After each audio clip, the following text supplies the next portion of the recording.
Hello नमस्कार साथियों, आपका हार्दिक स्वागत है आपके अपने चैनल जी के भाई मालाराम सर पर। देखो, जैसा कि आप सभी को पता है 21 और 22 अक्टूबर को हमारा हरियाणा ग्रुप डी का एग्ज़ाम है। एग्ज़ाम एनटीए लेगी, तो उसी को देखते हुए हमारी पूरी टीम ने आपके लिए मॉक टेस्ट शुरू कर दिए थे। मैं आपको लगातार मैथ के मॉक टेस्ट दे रहा हूँ। हमारा मैथ का मॉक टेस्ट नंबर 8 होगा। इस मॉक टेस्ट की विशेषता यह होने वाली है कि डी ग्रुप में हमारे पास 14 से 15 टॉपिक हैं और हमारे पास 15 क्वेश्चन होंगे मैथ के। तो हर टॉपिक में से लगभग एक क्वेश्चन पूछा जाएगा। उसी को देखते हुए उन 15 के 15 टॉपिक में हमने मॉक टेस्ट तैयार किया है, ताकि आपकी तैयारी और अच्छी हो सके और आपका अधिकतम स्कोर आ सके, ताकि आप अपनी एक सीट पक्की कर सके। तो इसके लिए आप अपने चैनल से जुड़े रहें।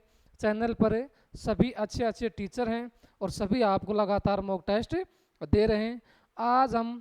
आज के मॉक टेस्ट की शुरुआत करें। हमारा मॉक टेस्ट नंबर ये 8वां है। इसमें पहला क्वेश्चन हमारे पास है कि 10 संख्याओं का औसत 7 है। हमारे पास 10 संख्या हैं और 10 संख्याओं का औसत कितना है? 7 है। यदि प्रत्येक संख्या को 12 से गुणा कर दिया जाए, यदि प्रत्येक संख्या को 12 से गुणा कर दिया जाए, तब नई संख्याओं का औसत क्या होगा? देखो, हमारे पास कुल 10 संख्या हैं और 10 संख्याओं का औसत कितना है? 7। आगे हमसे कह रहा है कि जो हमारे पास प्रत्येक संख्या है उसको किससे गुणा कर दिया गया है? 12 से। मतलब 10 की 10 संख्या को 12 से गुणा कर दिया गया है, चाहे वो पहली संख्या हो, चाहे दूसरी संख्या हो, चाहे 10वीं संख्या हो। प्रत्येक संख्या को किससे गुणा कर रहा है? 12 से गुणा। तो देखो, जब हमारे पास ऐसा केस बने, जब हमारे पास ऐसा केस बने कि हमारे पास 10 संख्या हैं और प्रत्येक संख्या को अगर 12 से गुणा कर रहा है, प्रत्येक संख्या को अगर 12 से गुणा कर रहा है, तो जब हमसे इस केस में औसत की बात करें, तो जो हमारे पास औसत है, औसत को भी हम किससे गुणा करेंगे? 12 से गुणा करेंगे। हमारे पास औसत कितना? औसत हमारे पास 7 है। अगर प्रत्येक संख्या को 12 से गुणा कर रहा है तो औसत को किससे करेंगे? 12 से। और 12 को 7 से करेंगे, कितना बनेगा? 84। तो हमारे पास जो नई संख्या है उनका औसत कितना बनेगा? 84। और 84 कौन सा ऑप्शन है? D option. तो इस प्रकार क्वेश्चन में हमें ध्यान देना है कि जब भी सभी संख्याओं को एक ही संख्या से ऐड करें, एक ही संख्या से सब्ट्रैक्ट करे, या एक ही संख्या से अगर गुणा करे, तो औसत में भी हमें वही काम करना है। तो 12 को अगर 7 से करेंगे तो हमारा औसत कितना बनेगा? 84, जो कि कौन सा ऑप्शन है? डी ऑप्शन है। इसके बाद अगले क्वेश्चन की बात करें, क्वेश्चन नंबर 2। क्वेश्चन नंबर 2 हमारे पास है कि ए का 33%, ए का 33% बी के 55% के बराबर है, तो ए और बी का अनुपात क्या है? हमारे पास है ए का 33% जो कि बराबर है किसके? बी के 55% के। तो देखो क्या है, ए का 33% का मतलब होता है भाई गुणा, यानी ए का कितना परसेंट? 33%। वो हमारे पास बराबर है बी के 55% के। तो परसेंट से हमने परसेंट को कैंसिल कर दिया। 11 से अगर काटेंगे 3 बार में और 11 से काटेंगे 5 बार में, हमारे पास क्या बना? हमारे पास बना 1 गुणा 3 बराबर बी गुणा 5। हमें अनुपात निकालना है ए और बी का, तो हमारे पास ए है। अब बी देखो, हमारे पास मल्टीप्लाई में इस साइड किस में आएगा? डिवाइड में आएगा। इसी प्रकार हमारे पास बराबर है 5 और 3 हमारे पास मल्टीप्लाई में इस साइड आएगा डिवाइड में। तो हमारे पास ए बटे बी कितना बनेगा? 5/3। और ए बटे बी का बटे का मतलब हमारे पास क्या होता है? अनुपात। तो ए अनुपात बी हमारा कितना बनेगा? 5/3। कितना बनेगा? 5/3। और 5/3 कौन सा ऑप्शन है हमारा? दूसरा ही ऑप्शन है, बी ऑप्शन है। तो इस तरीके से ए और बी का अनुपात कितना होगा? 5/3 होगा। आगे हम बात करें अगले क्वेश्चन की, क्वेश्चन नंबर 3। हमारे पास क्वेश्चन नंबर 3 क्या है? 3 साझेदार। 3 क्या है? साझेदार हैं, जिसमें पहला हमारे पास राम, दूसरा रहीम और तीसरा क्या है? जॉन। तो 3 साझेदार राम, रहीम और जॉन मिलकर एक दुकान की शुरुआत करते हैं। हमारे पास 3 आदमी हैं, राम, रहीम और जॉन। वो मिलकर एक दुकान की शुरुआत करते हैं और उसमें क्रमशः कितने रुपए लगाते हैं, 2700, 8100 और 7200। 2700 रुपये कौन लगा रहा है, राम, सबसे पहले राम है। उसके बाद 8100 रुपये कौन लगा रहा है, रहीम, और 7200 रुपये कौन लगा रहा है, जॉन। का निवेश करते हैं, यानी दुकान में इतने इतने रुपए खर्च करते हैं। यदि वर्ष के अंत में कुल लाभ, यदि वर्ष के अंत में कुल लाभ कितना रुपए का हुआ, यानी जो वर्ष के अंत में जब उन तीनों का हिसाब हुआ तो तीनों को कुल कितने का लाभ हुआ, 8000 रुपये का हुआ, तो रहीम का लाभ क्या होगा, हमें निकालना है कि रहीम का लाभ क्या है, क्या होगा।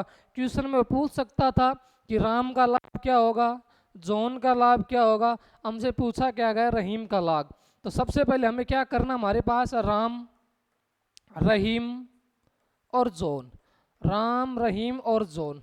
तो सबसे पहले इन तीनों ने जितना निवेश किया, इन तीनों ने जितना निवेश किया, तीनों के निवेश का हम निकालेंगे अनुपात। क्या निकालेंगे, अनुपात। अब राम ने कितने पैसे लगाए, 2700, रहीम ने कितने, 8100 और जॉन ने लगाए 7200।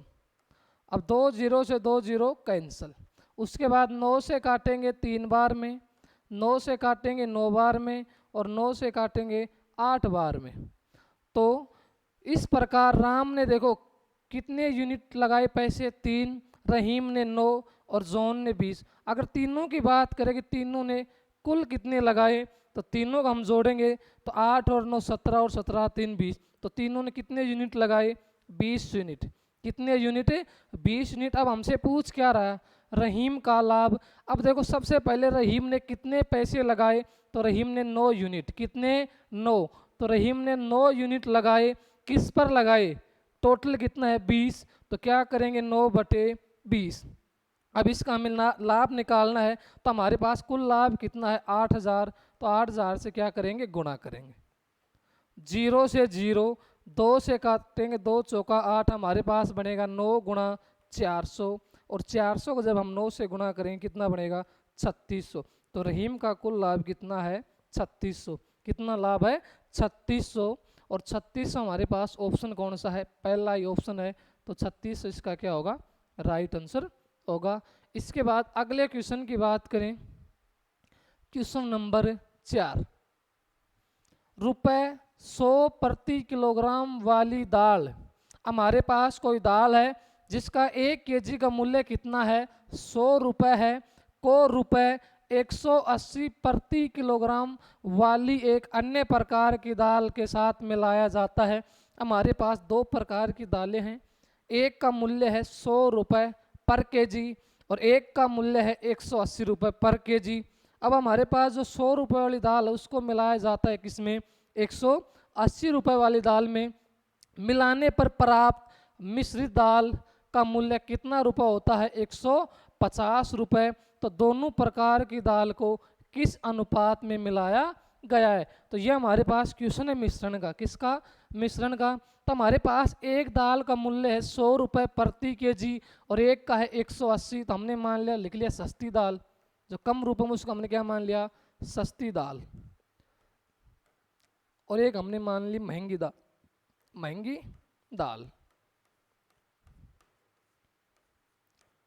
अब सस्ती दाल 1 केजी कितना रुपए की आ रही है, 100 रुपए की, और ये हमारे पास 180 की।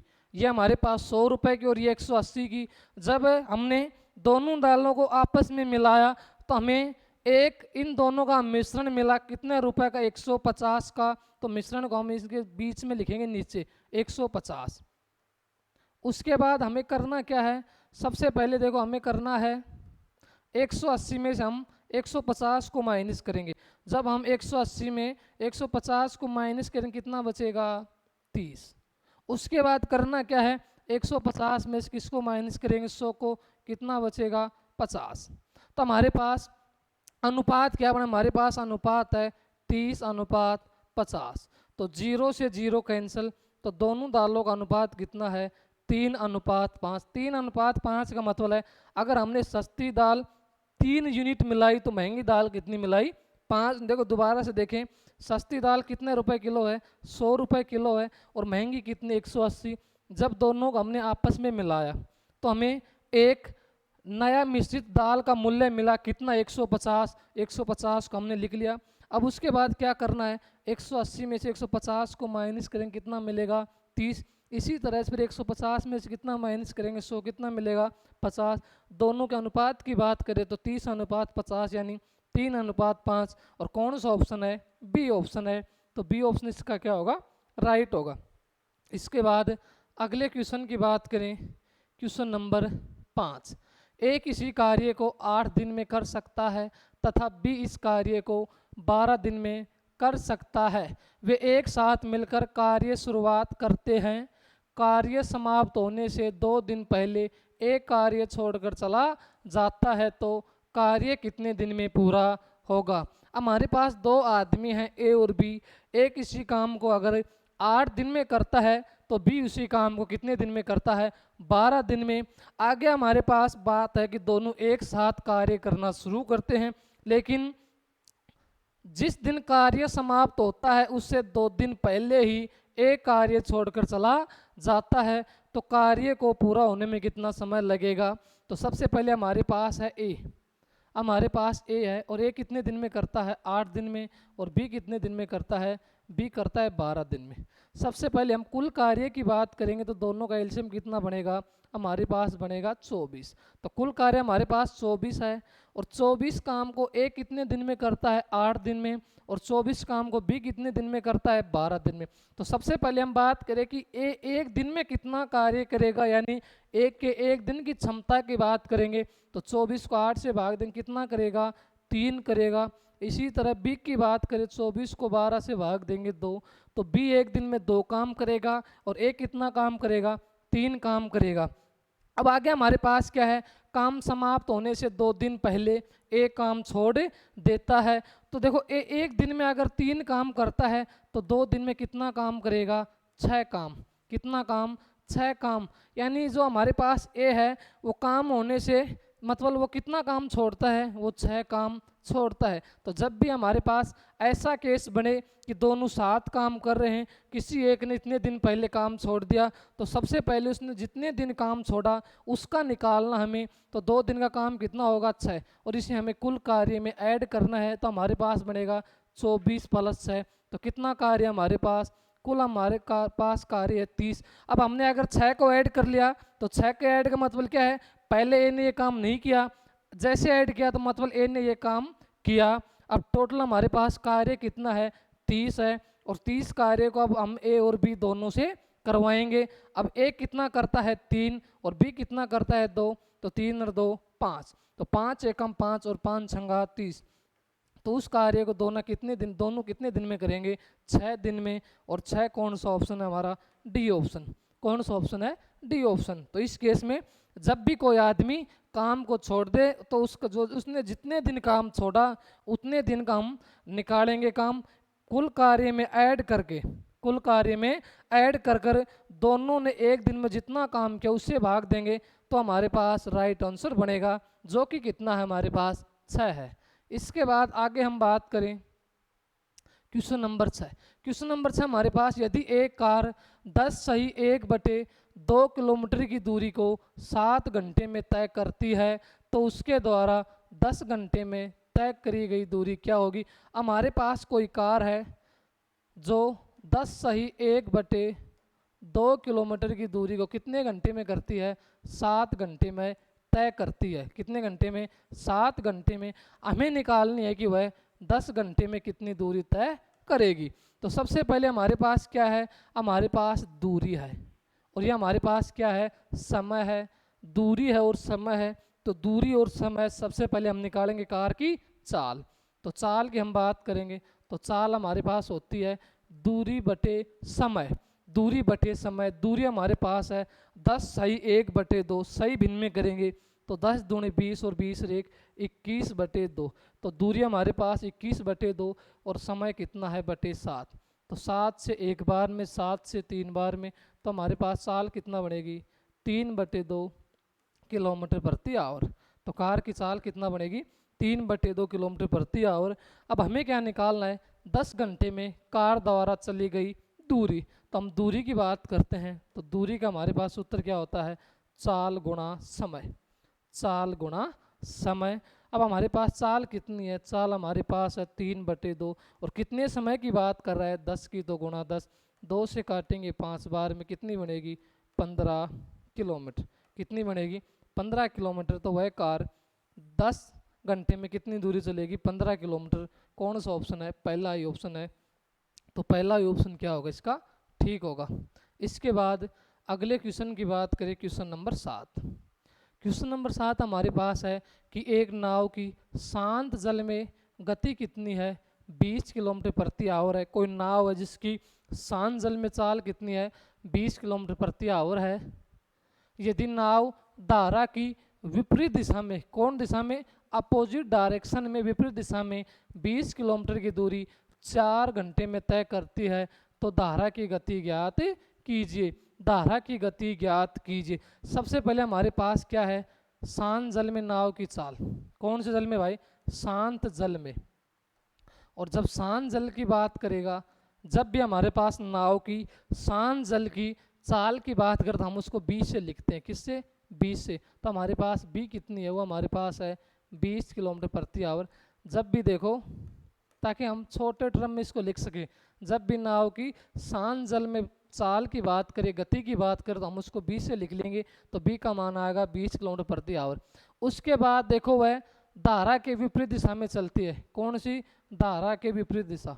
तो धारा की विपरीत दिशा, धारा की विपरीत दिशा,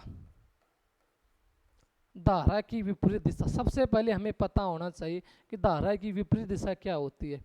धारा की विपरीत दिशा क्या होती है, तो जब भी हम धारा की विपरीत दिशा की बात करते हैं हमारे पास क्या होती है, वो हमारे पास होती है शांत जल में चाल। शांत जल में चाल, शांत जल में चाल माइनस धारा की गति या चाल, धारा की चाल, धारा की चाल। तो जब भी हम बात करें धारा की विपरीत दिशा क्या होती है, तो धारा की विपरीत दिशा हमारे पास बनती है शांत जल में चाल माइनस धारा की चाल। अगर धारा की दिशा की बात करता तो हमारे पास क्या बनती, शांत जल में चाल प्लस धारा की चाल। अब हमें निकालना है धारा की चाल। तो सबसे पहले देखो हमारे पास क्या है, शांत जल में चाल कितनी है, शांत जल में चाल हमने किससे लिखा, उसको 20 से लिखा। उसके बाद हमारे पास है माइनस, फिर हमारे पास क्या है, धारा की चाल। देखो धारा की चाल को हम किससे लिख लेते हैं, हम W से लिख लेते हैं। किससे, W से। यानी जब भी विपरीत दिशा की बात करेगा तो हमें करना क्या, हमें लिखना है B माइनस W। और जब धारा की दिशा की तरफ बात करें तो B प्लस W। B का मतलब क्या होता है, B का मतलब होता है शांत जल में चाल और W का मतलब होता है धारा की गति। और जब भी हम चाल की बात करते हैं तो हमारी चाल बराबर क्या होती है, दूरी बटे समय। दूरी वो हमारे पास कितनी जाती है 20 और समय कितना है 4, तो 20/4। तो 4 एकम 4 और 4 पंजू 20। तो B minus W, B minus W बराबर हमारे पास कितना बना 5। B का मान हमारे पास कितना है 20, तो 20 माइनस डब्लू बराबर 5। तो कितना बनेगा, माइनस डब्लू बराबर 5 माइनस 20, तो कितना बचेगा माइनस का 15। तो माइनस माइनस कैंसिल, तो हमारे पास कितनी बनेगी 15 किलोमीटर प्रति आवर, 15 किलोमीटर प्रति आवर। तो जो धारा की चाल कितनी है 15 किलोमीटर प्रति आवर। और कौन सा ऑप्शन है, बी ऑप्शन है। कौन सा ऑप्शन है, बी ऑप्शन है। इसके बाद अगले क्वेश्चन की बात करें, 8वां क्वेश्चन हमारे पास है कि नल ए किसी खाली टंकी को 20 मिनट में भर सकता है। हमारे पास कोई ए नल है जो किसी खाली टंकी को कितने समय में भर सकता है, 20 मिनट में। नल बी इस टंकी को 24 मिनट में भर सकता है। दूसरा नल कौन सा है, बी, जो इसको 24 मिनट में भर सकता है। जबकि नल सी, तीसरा नल है सी, टंकी को 15 मिनट में खाली कर सकता है। तो यदि सभी नलों को एक साथ खोल दिया जाए, तीनों नल को एक साथ खोल दिया जाए, तो टंकी को भरने में कितना समय लगेगा। तो सबसे पहले हमारे पास ए नल है जो कितने टाइम में भरता है 20। भरने का मतलब प्लस यानी अंदर पानी, टंकी के अंदर पानी जा रहा है तो हमने साइन क्या लगा लिया प्लस। इसके बाद बी कितने समय में, तो बी भर रहा है 24 मिनट में, इस पर हमने साइन प्लस का लगा लिया। सी हमारा खाली कर रहा है, खाली का मतलब पानी बाहर निकाल रहा है तो हमने क्या कर दिया साइन माइनस का ले लिया। और ये हमारे पास कितने मिनट में करता है 15 मिनट।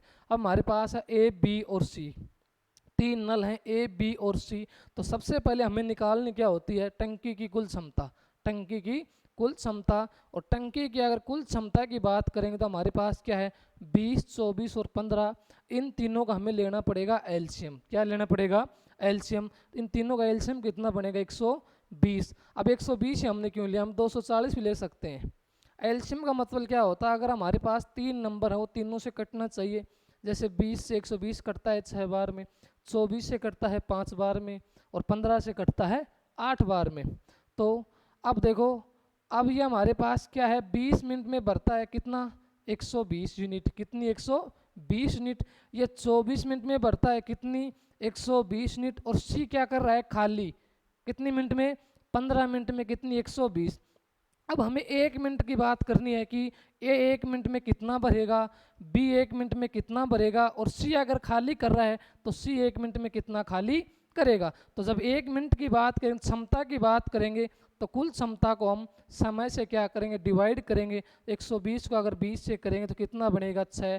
कहने का मतलब है जो हमारे पास ए नल है वो 1 मिनट में कितना भरेगा, वो 6 यूनिट भरेगा। बी की बात करेंगे तो 24 से भाग देंगे कितना भरेगा 5 भरेगा।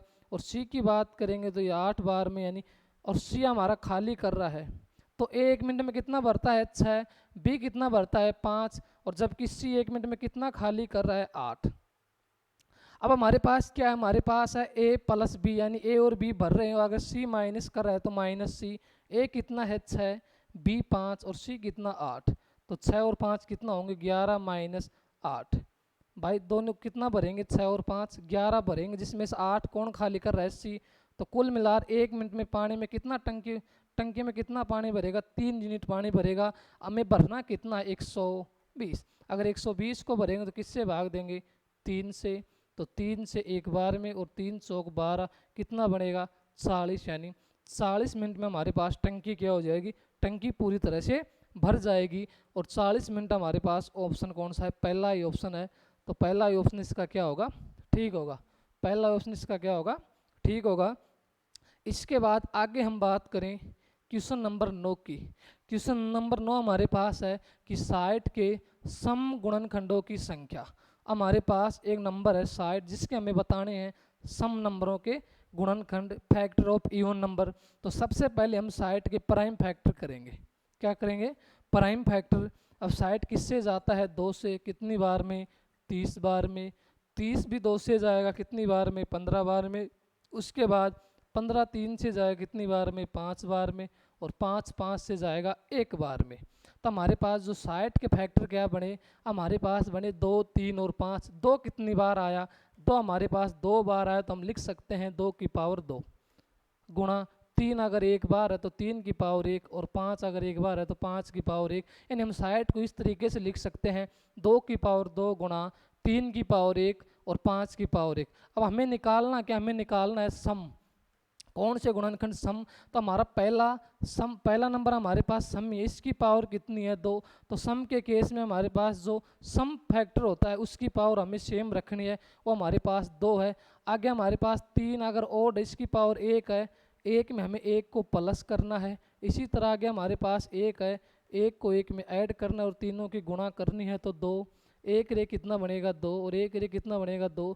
तो 2 दूनी 4 और 4 दूनी 8। तो हम कह सकते हैं कि जो 60 में हमारे पास कुल फैक्टर कितने बनेंगे 8 बनेंगे, जो कि कौन सा ऑप्शन है सी ऑप्शन है। तो जब भी हम सम फैक्टर की बात करें तो हमें ध्यान क्या देना है, हमारे पास जैसे पहला सम फैक्टर है इसकी पावर कितनी है 2, तो सम फैक्टर की हमें पावर सेम रखनी है। उसके बाद आगे हमारे पास 3 भी ओड है और 5 भी ओड है। अब 3 की पावर कितनी है 1, पावर में हमें 1 ऐड करना है, कितना बनेगा 1 1 2। 5 की पावर 1 है, 1 ऐड करेंगे कितना बनेगा 2, तीनों की गुणा करेंगे कितना बनेगा 8। तो इस तरीके से हमारे पास कितना बनेगा 8, जो कि हमारे पास तीसरा ऑप्शन ठीक होगा। इसके बाद अगले क्वेश्चन की बात करें, क्वेश्चन नंबर 10। क्वेश्चन नंबर 10 हमारे पास है आंकड़ों 1 2 5 7 8, 10, 19, 17 की हमें क्या निकालनी है, हमें माध्यिका निकालनी है, हमें मीडियन निकालनी है। तो जब भी हम देखो मीडियन की बात करेंगे तो सबसे पहले हमारे पास जितने भी नंबर हैं सभी को हमें इंक्रीजिंग ऑर्डर में रखना पड़ेगा, यानी आरोही क्रम में रखना पड़ेगा, बढ़ते हुए क्रम में रखना पड़ेगा। अब बढ़ते हुआ क्रम क्या होता है, बढ़ता हुआ क्रम का मतलब होता है कि सबसे पहले छोटी संख्या, उसके बाद बड़ी और लास्ट में सबसे बड़ी संख्या। अब हमारे पास देखो जब क्रम की बात करते हैं हमारे पास 1 है, 1 के बाद 2, फिर 5, 7, 7 के बाद हम क्या आता है 8, 10 और ये हमारे पास 17 पहले आए किससे 19 से, 17 और 19। तो यही हमारा जब भी हम मीडियन की बात करें तो सबसे पहले हमें इंक्रीज ऑर्डर में इन सभी को रखना है। जैसे इंक्रीज का मतलब है 1 से बड़ा 2, 2 से 5, 5 से 7, 7 से 8, 8 से 10, 10 से 17 और 17 से 19। उसके बाद हमें क्या करना है, हमें बस एक काम करना है, हमारे पास नंबर कितने हैं 1, 2, 3, 4, 5, 6, 7 और 8, 8 नंबर हैं। हमें करना क्या होता है, जितने भी नंबर हो जो हमारे पास उनको जो बीच का होता है उनका बीच का होता है वही हमारे पास माध्यिका होती है मीडियन। अब अगर 8 है तो 8 में बीच क्या बनेगा, इधर से हम 3 छोड़ दिया, अगर 1, 2, 3, इधर से भी 3, 1, 2 और 3, तो बीच के हमारे पास 2 बनते हैं, इधर से हमारे पास बनता है 4, इधर से बनता है 8। देख क्यों बनता है, हमारे पास अगर 8 है बीच का मतलब इसको 2 से भाग देंगे तो बीच का कौन सा बनेगा, हमारे पास चौथा टर्म बनेगा, चौथा पद बनेगा। तो इधर से चौथा पद हमारे पास क्या है 7 है और इधर से क्या है 8। जब हमारे पास 2 आ जाए तो कुछ नहीं करना, हमारे पास क्या है 7 और 8 दोनों को हमें जोड़ना है और 2 से क्या करना है भाग करना है। तो 8 और 7 कितना बनेगा 15 और 15 को 2 से भाग दें कितना बनेगा 7.5। तो इस क्वेश्चन में हमारे पास मीडियन कितना बनेगा 7.5, जो कि कौन सा ऑप्शन है, सी ऑप्शन है। तो इस प्रकार सी ऑप्शन इसका क्या होगा, राइट होगा। तो आज क्लास हमारी यहीं तक रहेगी और मैं आशा करता हूँ कि आपको क्लास अच्छी लगेगी। आप कमेंट सेक्शन में ज़रूर लिखेंगे और आप चैनल से ज़रूर बने रहे यदि आपको अच्छा स्कोर करना है और अपनी एक सीट पक्की करनी है। बाकी आप चैनल को ज़्यादा से ज़्यादा लाइक शेयर एंड सब्सक्राइब करें। धन्यवाद।